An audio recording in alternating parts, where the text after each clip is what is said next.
We are live.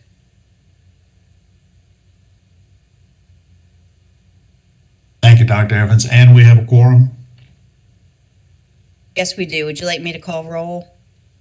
Please do.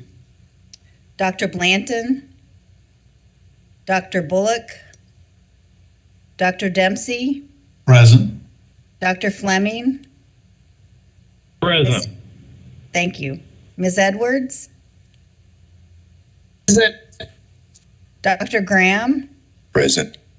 Dr. Houston, Dr. Locklear, Here. Dr. Marr, Dr. Elliott, Here. Dr. Penfield, Present. Superintendent Truitt,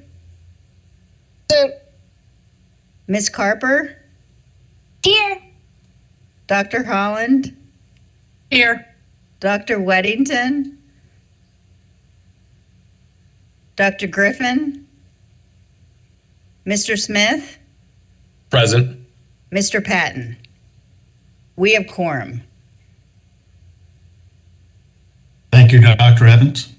Good morning, ladies and gentlemen, and welcome commission members, advisors, staff, on-site visitors, and online listeners to the January 12th, 2023 monthly meeting of the North Carolina Professional Educator Preparation and Standards Commission. This Standards Commission develops and recommends to the State Board of Education rules related to all aspects of educator preparation programs. I am Van Dempsey, Chair of the Professional Educator Preparation and Standards Commission, and I call this meeting to order. Our agenda and materials are available online through the DPI website, www.ncpublicschools.org, on the SBE meetings link. The meeting is also audio streamed through a link located at the bottom of the e-board agenda. I will now read the ethics statement that is required of us. Commission members are reminded that it is our duty to avoid conflicts of interest and the appearance of conflicts of interest as we handle the work of this commission.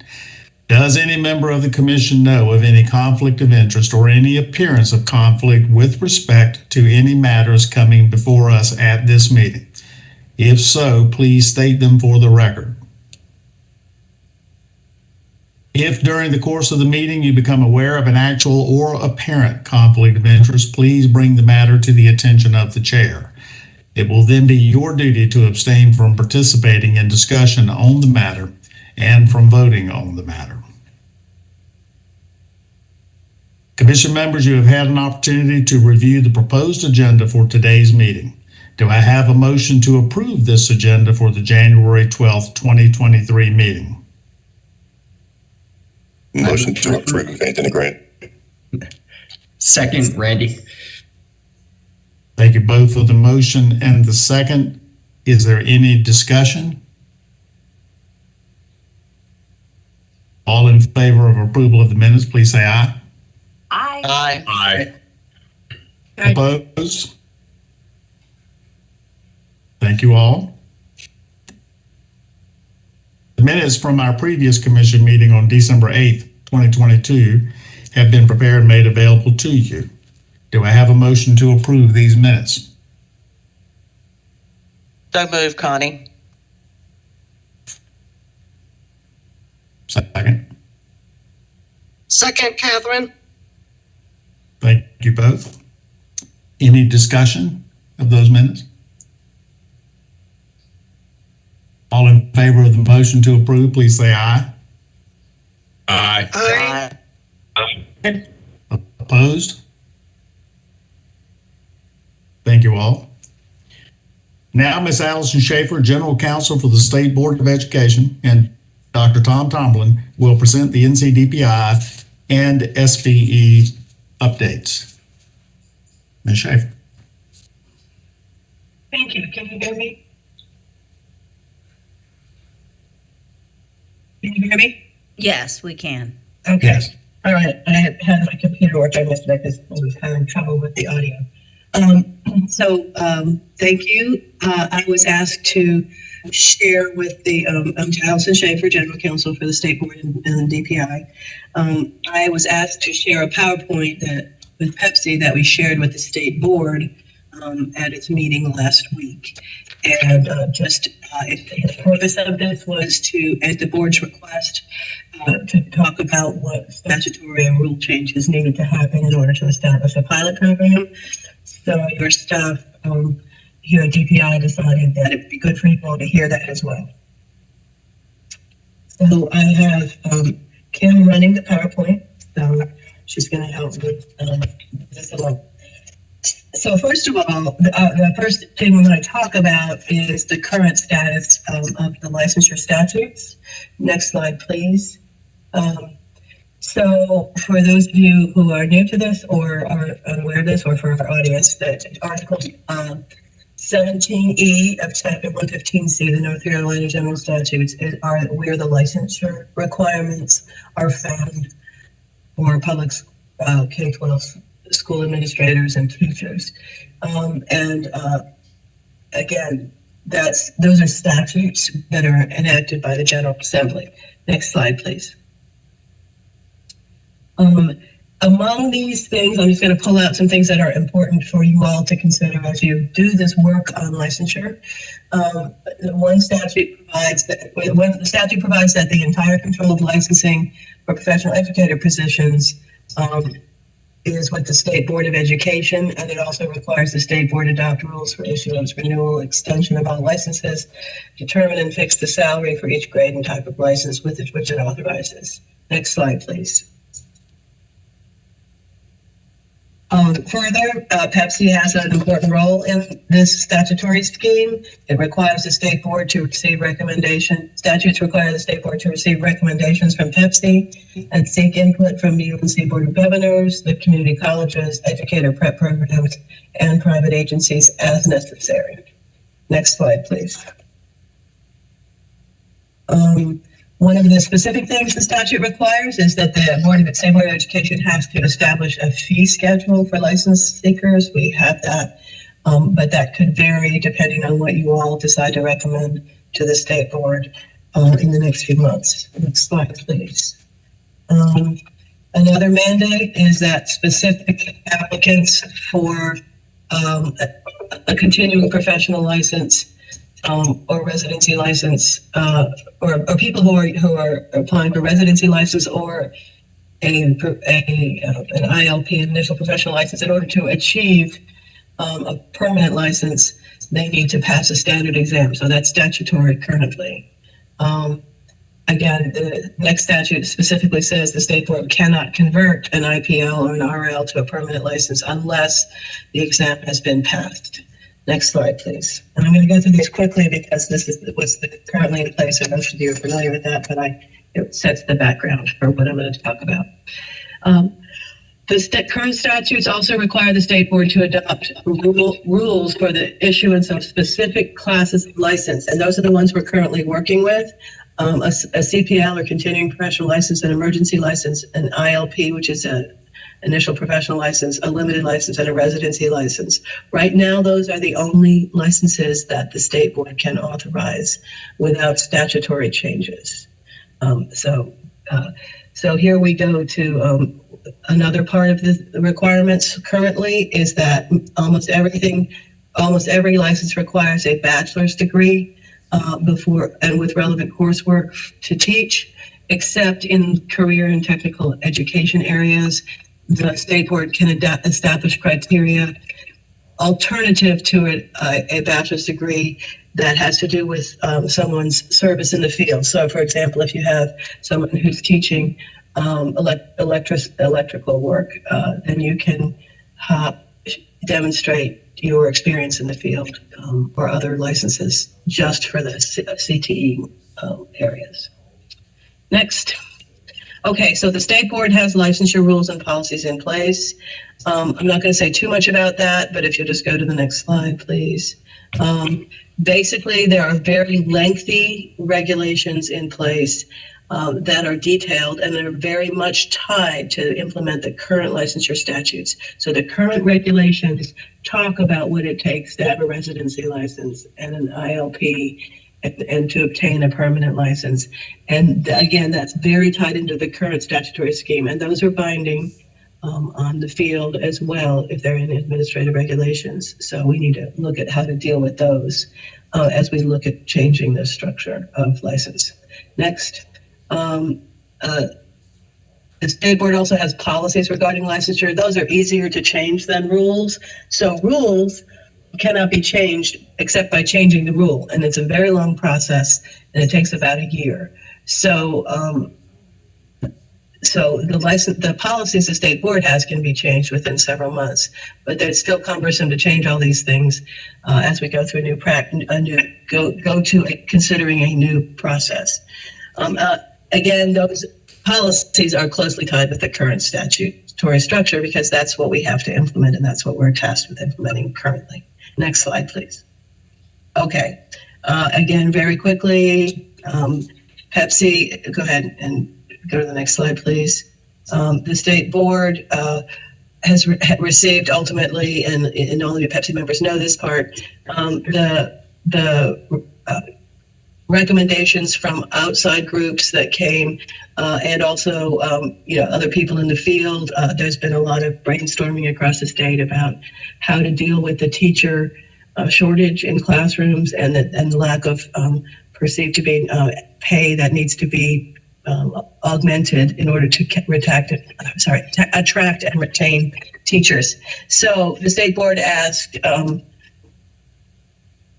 or took these recommendations from different groups that creating additional pathways into the teaching profession would be helpful, and a new system should have that, as well as increasing support to assist teachers in preparing for the classroom, and revising the teacher licensure system to provide for additional growth opportunities while teachers are remaining in the classroom, and also consideration of higher salaries. And that's what Pepsi's been working on in the last year and a half.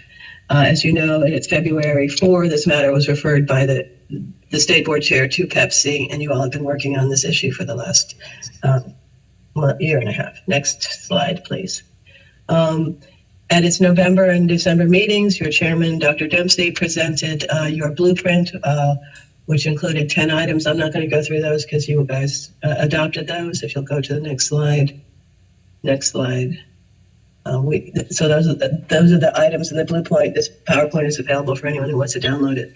Then at its December meeting, the state board received that action blueprint, and the state superintendent was asked to identify how items 1 through 8 of the blueprint align with the state board's strategic plan and the Operation Polaris, and come back, I believe, at its March meeting. The SBA also directed general counsel to identify what would need to be changed in order to implement the blueprint, and that's what this presentation was to the board. That was required to be dealt with, or to be brought to the board in January. Next slide. And the state board also requested Pepsi make recommendations by its March 2023 meeting regarding some of the things that would be needed to field test or pilot the following items: advanced teaching and leader roles, student impact measures, new pathway entry points such as apprenticeships, new professional learning tools and structures for beginning and experienced teachers. A lot of that is what you all have been working on again in the last year or so. Next slide. Based upon what has been articulated by the state board, they are looking to first develop and field test a pilot of the items in the blueprint. And that's what Pepsi has been tasked with, looking at what items need to be in that pilot and how can we go about implementing the pilot. So again, these are the statutes you all need to be aware of that we need to look at as we're considering changes. This is what legislative authority we need. Next slide. First of all, obviously, the implementation of a pilot program by definition will deviate from the current statutory structure, and pilots are statutorily authorized and developed by the General Assembly to set forth the purpose and the parameters of the pilot. So we're going to need some pilot program legislation from the General Assembly. In the meantime, the current statutory structure has to stay in place for those districts not participating in the pilot. One thing that you all might consider recommending to the state board, or consider how many pilots would take to have an effective program, and what some of the parameters that might be considered for the pilot, and that would come to the state board for consideration. Next slide. Further, the pilot legislation has to allow the state board and DPI to deviate from the current statutory requirements to the extent necessary to implement the pilot. For example, right now, all teachers have to be employed pursuant to the provisions of Article 17E of Chapter 115C. That is the current law, and we can't deviate from that without legislative authority to do so. Next slide, please. Legislative change also would include a consideration of whether we could waive the requirement for teachers to pass the licensure exam, and what that should be replaced with or added to. So it could be replaced or augmented with other ways, such as a portfolio. I know you all have been discussing that. Again, we would have to get a waiver for the current license, for the current testing requirement. Next slide. Again, the authorizing legislation would need to include new rights and duties for the state board and or pilot districts that are not otherwise currently permitted in law. Another example would be creation of new categories of licensure, such as apprenticeship, which has been discussed by this group. And it would need to include a process for how that, or it would probably need to include a process for how that creation of new licensures would happen, whether it's in rule or in a plan that would be presented. Next slide, please. Again, as an example, the state board and council could authorize, the legislature could authorize that the state board in consultation with partnership with Pepsi develop as part of the pilot program structures for the new type of licensure. Next slide, please. Another thing that needs to happen is that the new licensure guidelines that are developed as part of the pilot program would need to be exempted from rulemaking. The rulemaking process is a very long, complicated process. It doesn't make sense to have to go through that process for a pilot. And you also need some flexibility in the legislation that would allow the state board to work within the legislation to change things that weren't working in the pilot. So there needs to be flexibility in the pilot authorization. And we need exemption from not only from following rulemaking process, but from the current administrative rules. As I said before, the current ones are tied to the statutory license process. The only way to change that is to go back through the rulemaking process, which can take between 1 and 2 years. So again, that wouldn't be an effective way to have a pilot. So that needs to be authorized to be an exemption. Next slide, please. Again, if you want to authorize a different pay schedule for teachers for the pilot programs, or deviate from the current statutory structure, then again, there would need to be an exemption in the pilot districts from the current universal pay schedules that are currently in statute and in the budget. Next slide, please. And finally, well, not finally, but the legislature also will need to authorize the allocation of sufficient funds needed to pay those different salaries or other additional costs under the pilot program. And again, that might require once a pilot when a pilot is being considered, the costs that would need to be added, or that will be added by the program. Next, please. And the program should also include a structure for reporting back regularly to the state board and the General Assembly about the success of the program, and the impact on student achievement. The success is going to be measured by attracting and retaining teachers and teachers being successful. Next. Finally, this needs to be a multi-year pilot, and that needs to be clear in the statute how long the pilot should go on, and some recommendations from you all about how many years it would need to have an effective pilot might be useful for the state board and the legislature. Next, please. State board action on policies. Again, we've talked about how to deal with the rules, which is would need those suspended and would need I'd have to follow rulemaking. But the next slide, please. The state board policies are easier to amend and really won't need to be changed until we have an idea of what the pilot legislation is and what will be allowed. So I think that's the end of the slideshow. I hope this has at least given you all a framework, for lack of a better word, a framework to add on your framework about what are some of the things that we need to think about in order to get this process rolling and get a pilot in place. And I welcome any questions or comments.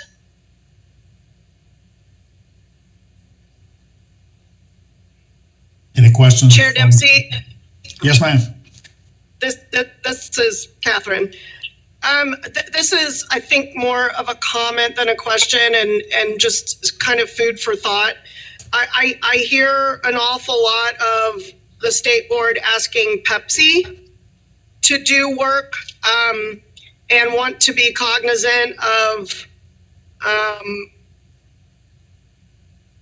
Pepsi's ability to, again, Pepsi would either have to keep the committees going in order to do some of this work, or would need to lean on DPI to do this work. And I just want us to be aware of what it means when the state board says, ask Pepsi to fill in the blank.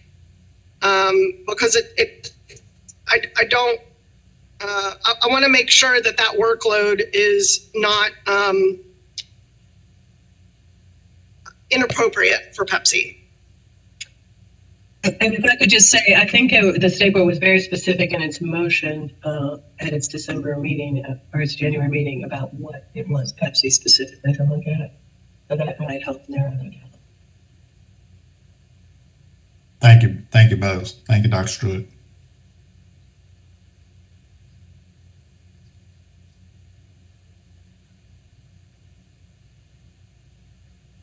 Anything else? All right, that's all I was asked to do and all I have for you this morning. Thank you, Ms. Yeah. Thank you, Ms. Schaefer. The PowerPoint is available to commission members on the State Board website. And we can circle back, Ms. Schaefer, with questions as they come up. Of course, I'm always available to you all to answer questions. Thank you. Dr. Tomlin.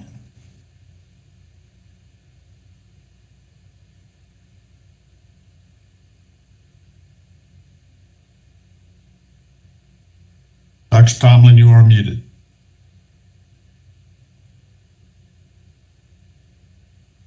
Dr. Dempsey, he stated earlier he was having some issues with his volume or his Can you hear me now? Right. Yes, Yes. we can. We can. Great.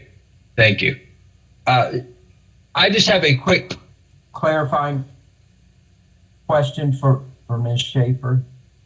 On one of the slides, she indicated we might need statutory changes to the requirement that all teachers are licensed. And I just want to clarify that my understanding of what we would be seeking is permission from the General Assembly to create a licensure category that doesn't currently exist. That's correct. That's correct. And not we're advocating that teachers be unlicensed. No, you're correct. I did not mean to imply that. That would not be acceptable to anyone, I don't think. I think the implication was that it says it has to be, the teachers now have to be hired or licensed pursuant to Article 17E. And if we're going to have requirements that are not in 17E, then we need to be able to waive that to the extent that we have other different requirements or different kinds of licensure. So that Thank you. Good at drafting these kinds of things, and we'll work with them. Something to go by to make sure that we don't have a lack of licensure requirements.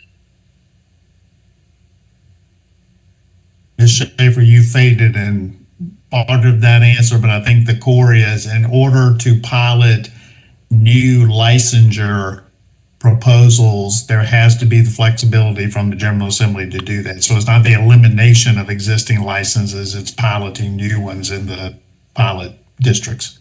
That's correct. Thank you.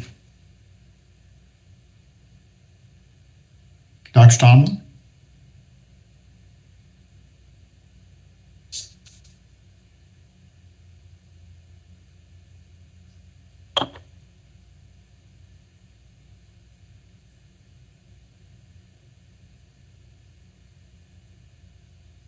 And I think we have lost you again.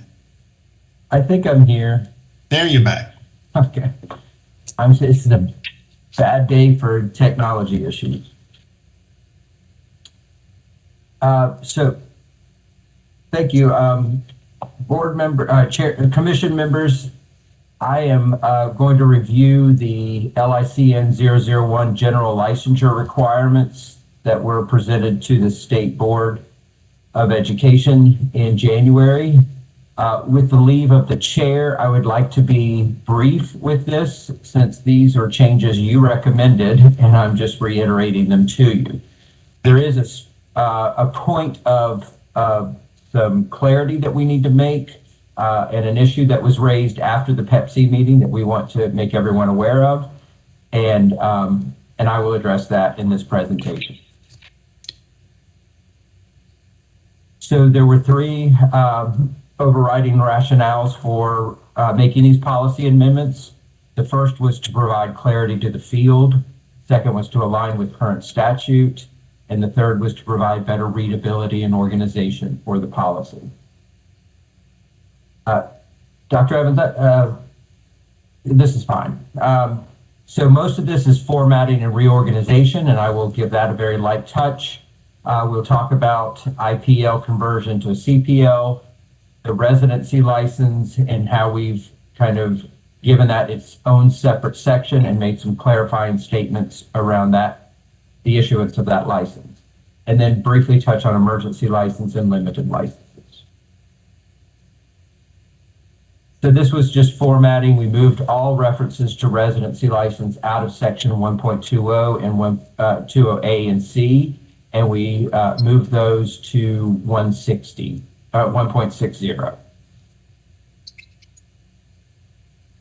So one of the important things that we're recommending here is that for out-of-state educators, we do not require them to stay on an IPL for the full 3 years in order to convert to a CPL. State law currently requires that an out-of-state teacher can only be granted a CPL on application if they produce effectiveness data from their home state. Most do not do that, and so they're issued an IPL in North Carolina. But if they have sufficient experience and have met all the requirements for conversion, we're proposing that they go ahead and convert after that first year rather than waiting for the full 3 years. Lateral entry, of course, has sunset officially as of June 30th, 2022. We've removed all the policies related to lateral entry licenses. And just this statement will appear in that section moving forward.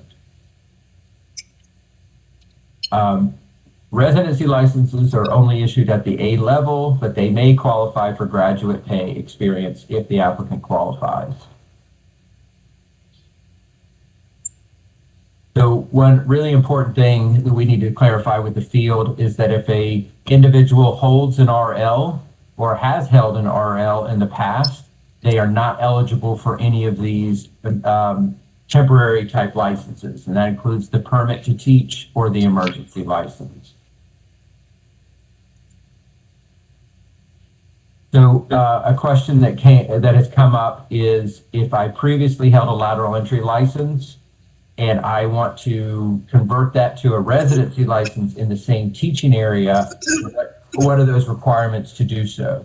And according to state board policy, that person must pass the required North Carolina content exams in order to convert that license, that transform that former lateral entry license into a residency license, and then meet all the other eligibility requirements for an RL.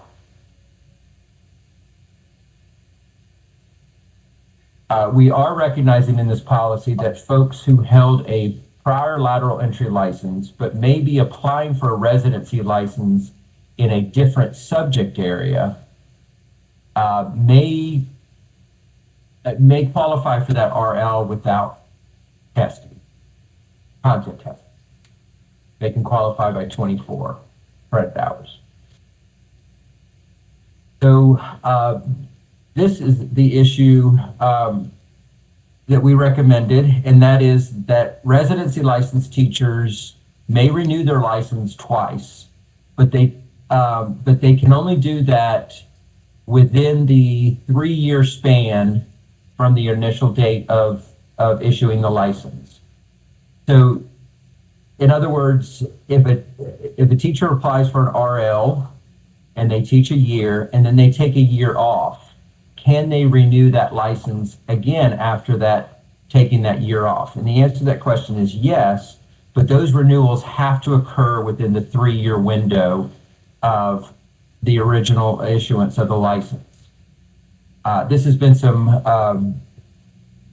this is not the way the field has interpreted this in the past, and this was an area that we received some feedback on after the PEP-C meeting, that the field felt that it was important to have that flexibility for those residency license holders so they could go ahead and appreciate that second renewal even if it fell past the 3-year timeline or from the initial issuance of the license.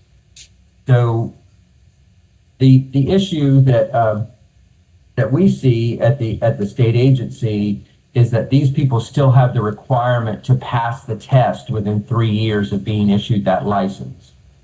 So that's going to create a situation where the person could be not employed or not actively renewed that license, but they would have the testing requirement, and that would create some confusion. The other issue that we see with this is it sets up kind of a different system for residency licensed teachers than it does for initial IPL license holders, the traditional pathway folks. IPL holders would not have this option to not be employed for 1 year and their clock stop. Their clock would continue, and they have to complete those requirements within 3 years. And so this would set up a different situation for RL holders. These issues were raised to the State Board of Education. And so there may be the possibility that the State Board elects to send this particular piece back to PEP-C for resolution. I don't know what their decision will be at this time. It's going for action in February. But I'm happy to pause right there to see if there's any questions about that situation.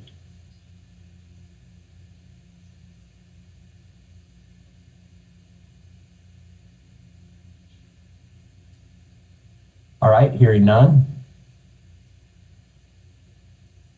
So the requirements for renewing a residency license, so you must, in order to renew it, you have to be employed at least 6 months during the prior year. You have to enroll in an EPP. You have to be employed as a teacher in a PSU, and you have to meet the professional development requirements in statute, in State Board policy.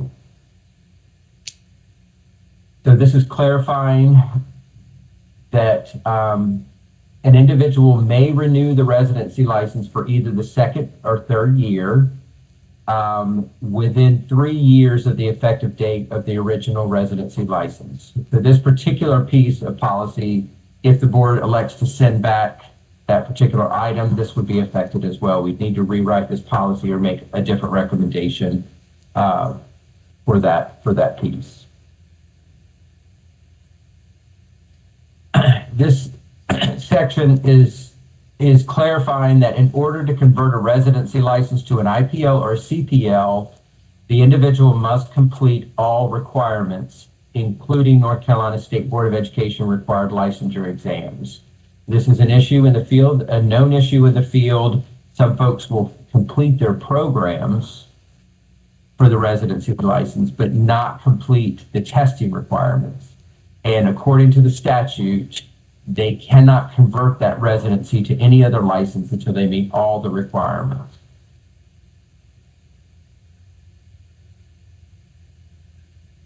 Once the residency expires, the license may be converted upon the recommendation of the state board approved EPP and completion of current licensure requirements, including testing.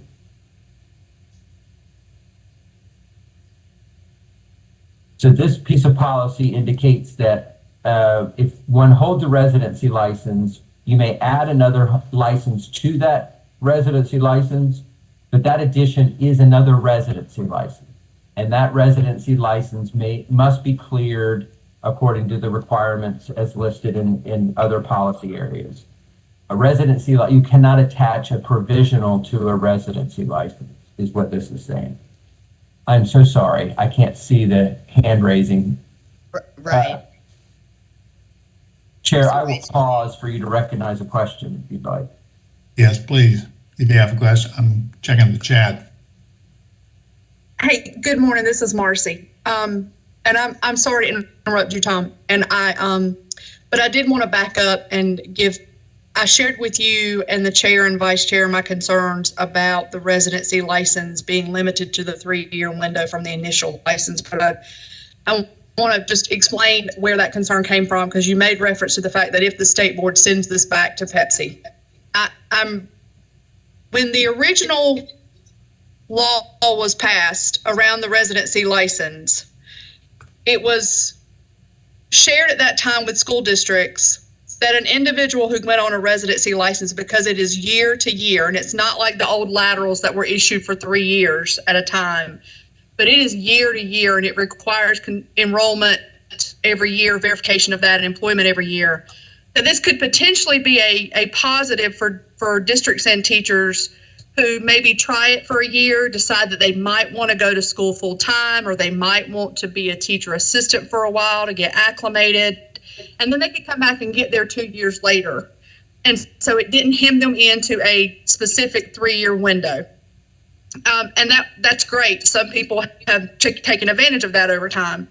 But now and I understand that this policy is being rewritten to align to what's in statute around testing and the 3-year window for the testing requirements. So those two are somewhat in conflict, in my opinion, from my perspective, based on what we understood the residency license structure to be versus what these testing limitations or requirements are. So that's where those requests or the question has come, and I've spoken with several colleagues, and again, I've shared it. And I apologize for missing the meeting in December where this was originally discussed. That is completely, I'm so sorry, and I didn't catch it until after the fact. But I just wanted to share that with the rest of Pepsi so they would understand that's where some of the districts are having some questions and concerns about these revisions.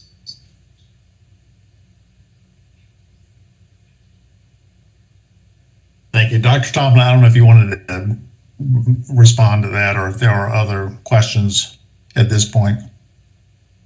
No, I don't particularly want to respond to that. I'm glad Dr. Holland stepped up to clarify what the prevailing issue is. And I think she did a much better job of articulating that than I did on behalf of the field. Thank you both. If there are no questions, we'll move ahead.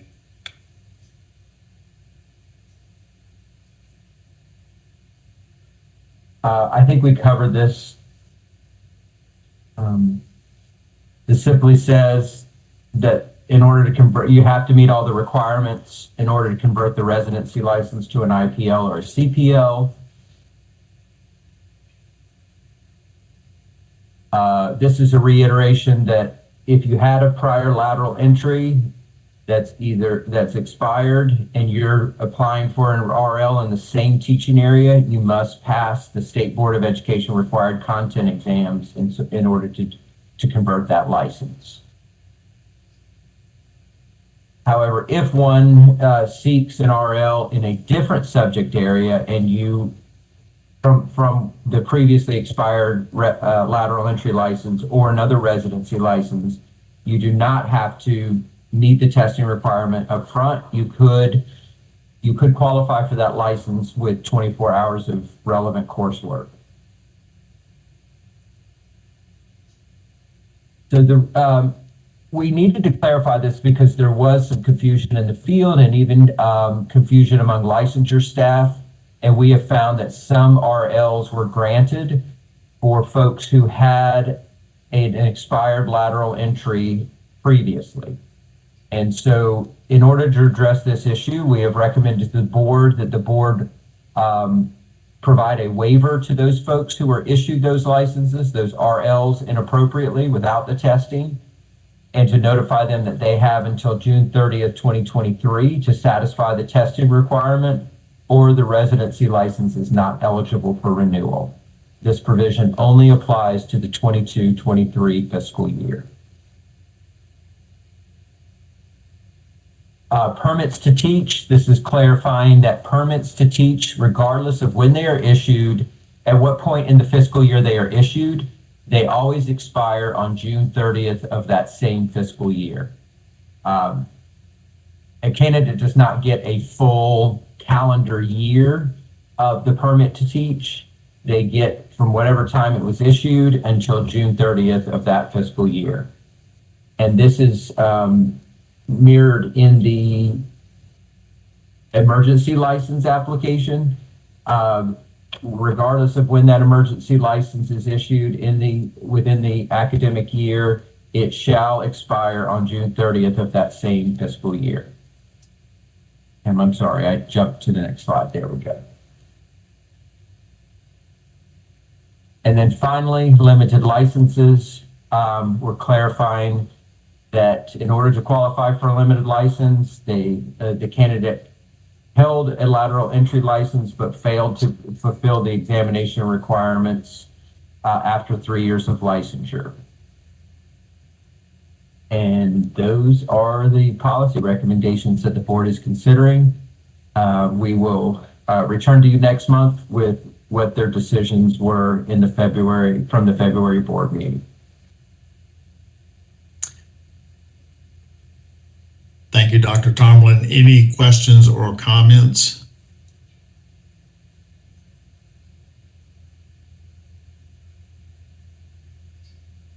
Okay, let's move ahead, Dr. Tomlin. Thank you, Chair Dempsey. So I also presented to the state board for action this month the teacher compensation and advanced teaching roles approvals for funding. This item did not go through Pepsi. We generally do not bring this to Pepsi, but I think it's of interest to this group, considering that one of the recommending working groups is around advanced teaching roles, and there is a lot of information to be learned from this program that's been in effect since about 2018. So, Dr. Evans, if you could just jump to slide 14, I'm just going to show folks that the board recommended one proposal for this RFP cycle, and we had about $1.4 million to distribute, and the recommended proposal was going to use about $1,065,000 of that, leaving a balance. And so we worked with the board for funding options. We determined to fully fund, if you could go to the next slide, please, to fully fund the one proposal. And in addition to that, to offer those districts that are in a continuation cycle, they normally get $75,000 a year. We went ahead and allocated an additional $28,000 to them for the 23-24 fiscal year only. We indicated we had some evaluation cost savings, and so there's one other district that we were offering nominal funding to that we elected to give the balance of that $49,000. So that pretty much takes care of the funding for this year. Here you can see our rationale for those decisions and a summary of the funding. Now, while I think that why I think this funding summary is important for this commission to understand is that we are in a cycle where next year, all the funding we have, the recurring funding we have available from the General Assembly is encumbered. So we don't have any funding for the 24-25 fiscal year to incorporate or to award new grants for this program.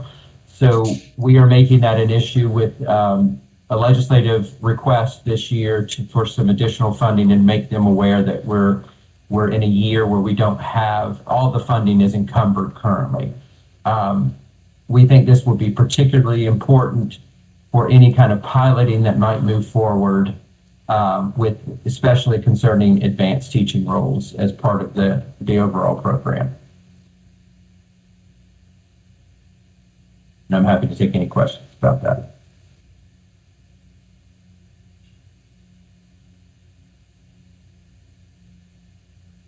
Chair Dempsey, that concludes my report. Thank you very much. Thank you both, Ms. Schaefer and Dr. Tomlin, for your reports. Next, we will review an update on the working groups that are focusing on piloting the Pathways model. So Dr. Evans, if you would share that PowerPoint. To give people a little bit of context for the information, this goes back to the process. This phase of the process has started in November when Pepsi made the recommendations of the blueprint document to the state board and then subsequent action.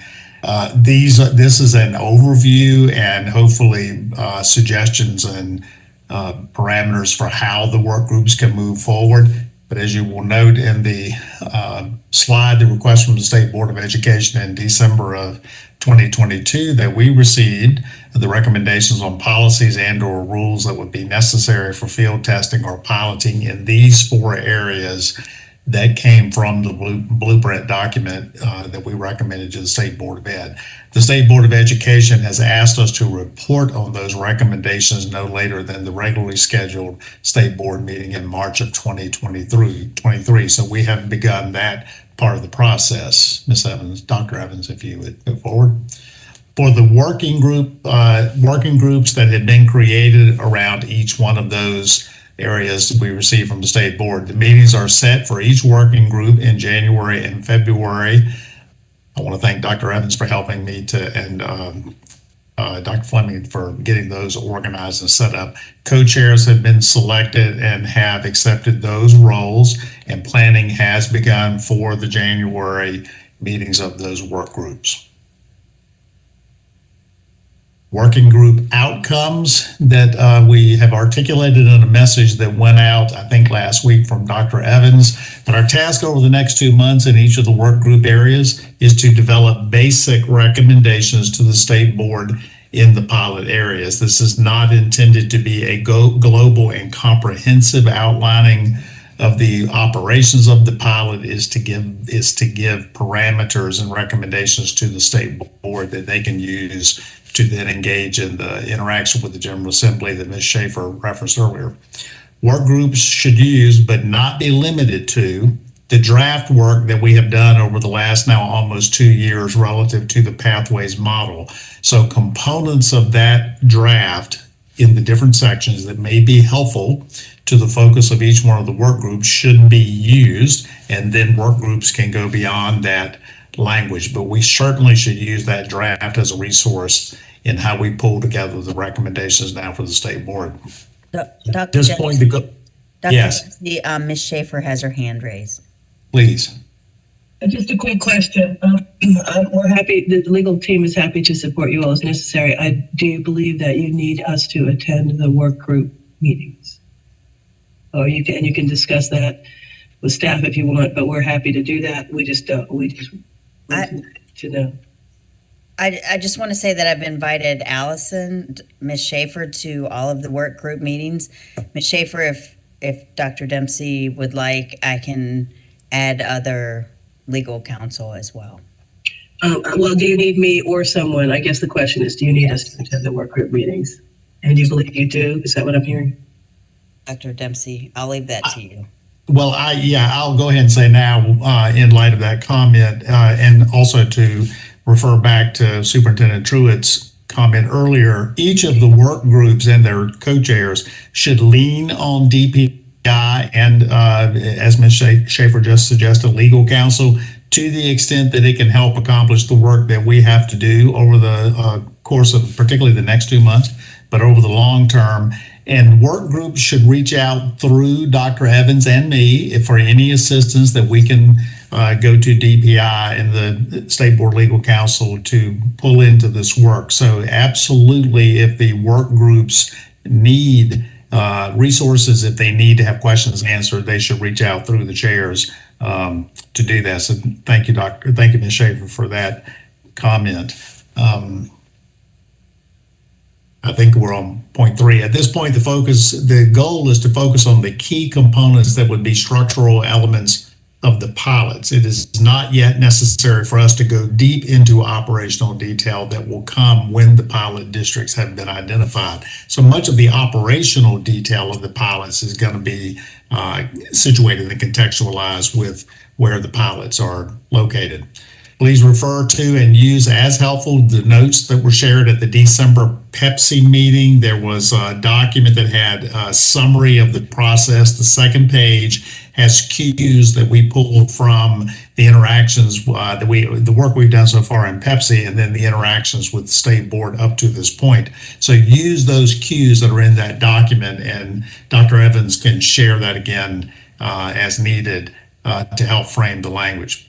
Please also use as helpful the presentation by Allison Schaefer that we saw at the beginning of the meeting that has also been presented to the State Board of Education. The presentation focuses on some of the legislative changes that would be needed to start the pilots under each one of the work group areas. Let me pause there and see if people have questions.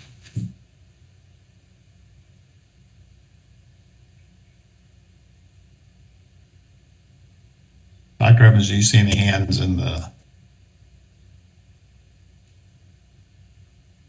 I think we're good. So if you can move ahead.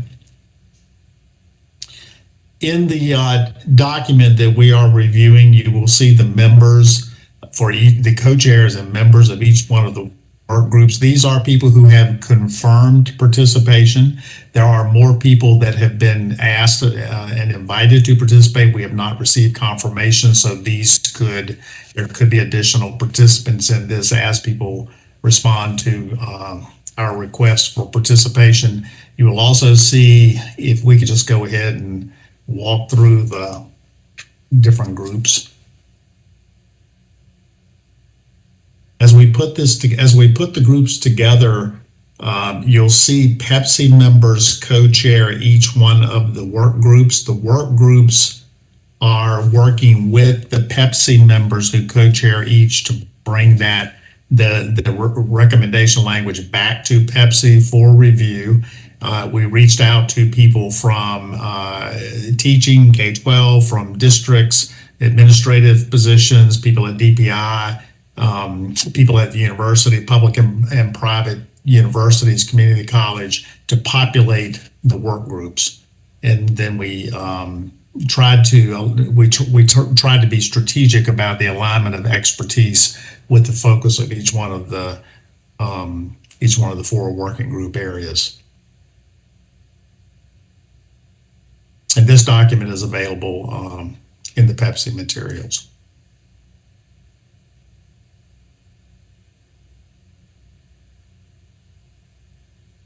Are there any questions or comments?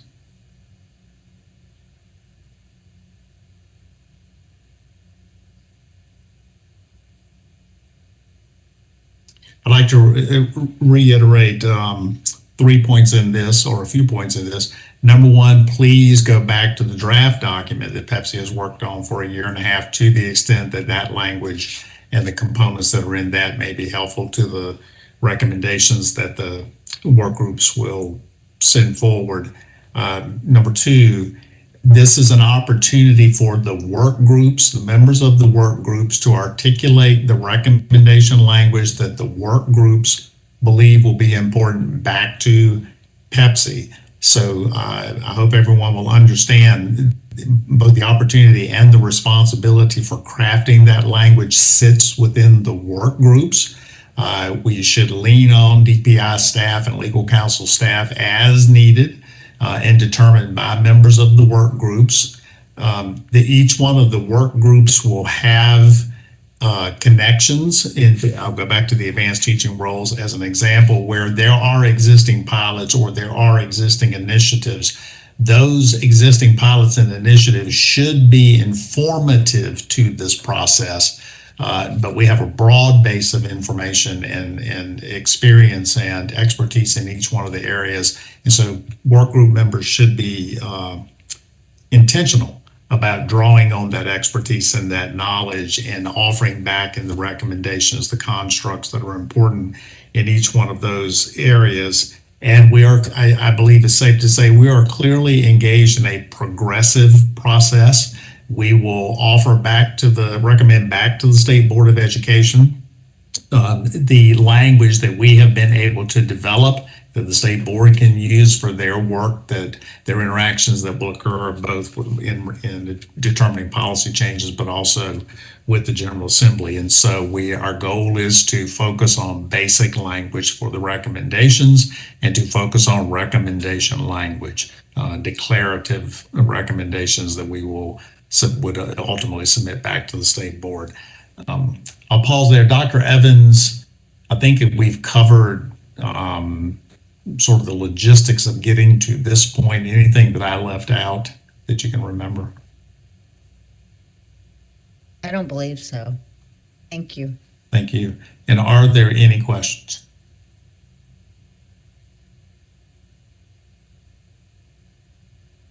Thank you all, members of Pepsi, for your involvement in this and for the work that we continue to do and will be doing. Thanks to everyone who has agreed to be in one of the work groups out beyond Pepsi, because that is important work, and we appreciate the fact that people are given the time and the energy to do this.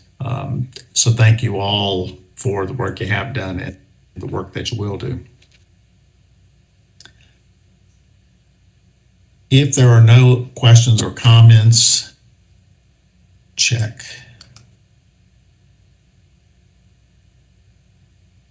Seeing none. Thank you, commission members, advisors, and staff for your preparation for the discussions. I remind commission members that our next monthly meeting will be held virtually on Thursday, February 23rd from 9 a.m. to 12 p.m. Please note the change in date for the next monthly meeting. This is due to the working group work that is happening prior to this next meeting. We have now completed our meeting, and unless there is additional business at this time, I ask for a motion to adjourn. So moved. I believe I heard Superintendent Truitt make the motion, and Scott, I'll second. thank you. Thank you. If there's no further discussion, all in favor of adjournment, please say aye. Aye. Aye. Any opposed? Thank you all very much. We are adjourned. Thank you. Thank you. Thank you.